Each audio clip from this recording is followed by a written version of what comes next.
back, viewers. You're watching NewsX. I'm Kriti Mehta. Let's start with the oil prices amid the West Asia war. Oil prices remain sharply elevated amid the conflict in the Middle East, now in its third week following US and Israeli strikes on Iran that began late February. Brent crude, the global benchmark, settled around $108 to $112 per barrel in recent sessions, briefly spiking above $119 earlier this week, marking a surge of over 50% since late February. US WTI crude has traded near $96 to $98 with wider discounts to Brent due to uneven global impacts. Attacks on energy infrastructure, including Iranian missile strikes on facilities in Qatar, Saudi Arabia, Kuwait and the UAE, have disrupted flows through the Strait of Hormuz, shut in production and triggered force majeure declarations. This has sent regional grades like Oman and Dubai to record premiums. With that, let's take a comprehensive look at oil price changes in global benchmarks. All right, let's take a look here at the WTI crude. These are rates, of course, in the United States, and we are seeing a change of 2.68, an increase of 2.8%, which was last at $98.23 per barrel, has risen by 2.68 and seen that increment. In fact, let's take a look at how rates are in other parts of the world as well. Again, crude that stood at $112.19 has increased by 3.54%, 3.54 and increased by 3.26%. This is, of course, the oil price tracker of Brent crude. All right, let's take a look at some other changes. 146.4 increased by 22.33, again risen by 18%. So those are broadly the price hikes that we are seeing in different parts of the world. We'll bring more details, viewers.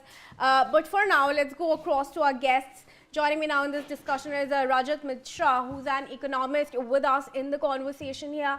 Rajat Mishra, thanks very much for joining us. Firstly, Brent oil, WTI prices are, of course, rising in parts across the world.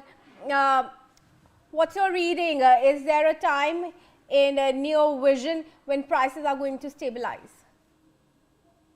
Price stability will totally depend on how America is going to react after this, and along with Israel. See, the thing is, Iran to Israel and USA both, and there are some devastating effects of that. But the problem is clearly that America is, especially Trump, is not going to just accept the embarrassment and defeat. And that is why the uncertainty lies in the kind of responses they can provide. You must have heard that I think around 2,200 Marines have left USA. And if there is any plan on boot on the ground in any small form also, this is going to be very, very unstable.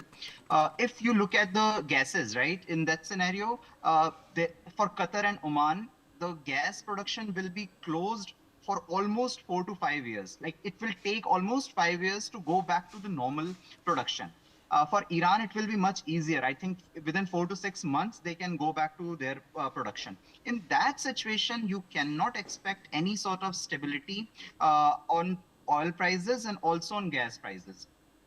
If we look at current prices, maybe 115, 118, 110, it may come down below 100 for a while, but for long term, this is going to be problematic. And especially the problem in case of India would be, right now also we are getting the actual prices are around in the average of 130 to $140 because these are global benchmark prices. After that, if you'll add logistics and other things, on average, this is the price which India is getting.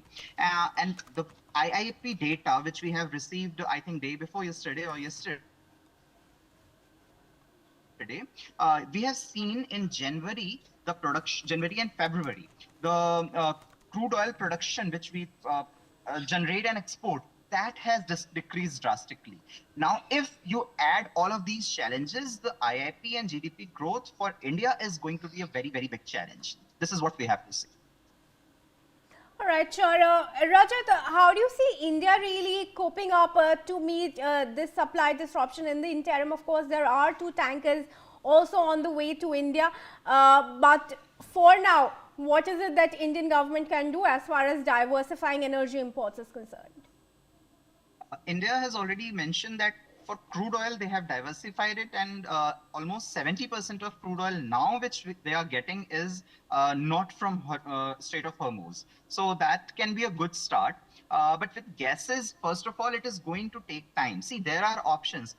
Government has mentioned America, Australia, Norway, and some other countries as well. But the problem is, it is not as simple as buying anything from grocery, right? It is going to take time to figure out the logistic channels, to figure out, and especially in these cases, the prices are going to be very high.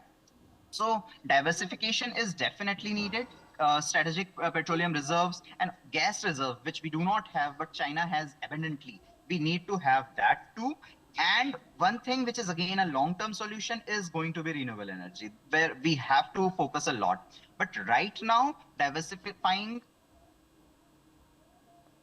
and also having discussion with Iran so that they can allow more than just two ships. Because see, the thing is, there are I think around 25 to 28 ships which were there.